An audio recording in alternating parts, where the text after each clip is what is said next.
Concern জানিয়েছে সরকারকে। তো আজকে রামিসার যে ঘটনাটা, এটা অত্যন্ত দুঃখজনক। শুধু রামিসা না, একের পর এক কিছু ঘটনা সারা দেশে সংঘটিত হচ্ছে।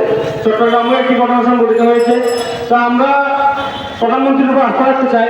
তিনি গতকাল বলছেন যে 1 মাসের মধ্যেই এই রামিসা হত্যাকাণ্ডের বিচার তিনি নিশ্চিত করবেন এবং এই বিচার হবে মৃত্যুদণ্ড। এবং সাথে সাথে আমরা সরকারকে বলতে চাই যে দেখুন, শুধু রামিসার বিচার করলে হবে না। গত ফ্যাসিস্ট সরকারের আমল থেকে শুরু করে, ডক্টর ইউনূস থেকে শুরু করে এই সরকার যতগুলো ধর্ষণ ঘটনা ঘটেছে, শিশু নারী নির্যাতন হয়েছে, যতগুলো আইন শৃঙ্খলা অবনতিমূলক ঘটনা ঘটেছে, প্রত্যেকটার বিচার আপনারা নিশ্চিত করবেন বলে আমরা আশা করি। কারণ আপনারা গণতান্ত্রিকভাবে নির্বাচিত একটি সরকার। তো সুতরাং আমরা আপনাদের কাছে এক্সপেকটেশন আমাদের কাছে বেশি। তো আমরা বান্দরবানের ছাত্র সমাজ আমরা করাচ্ছি।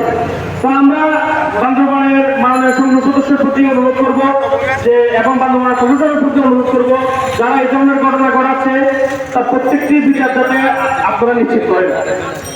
এখন এই পর্যায়ে বক্তব্য রাখার জন্য অনুরোধ করছি।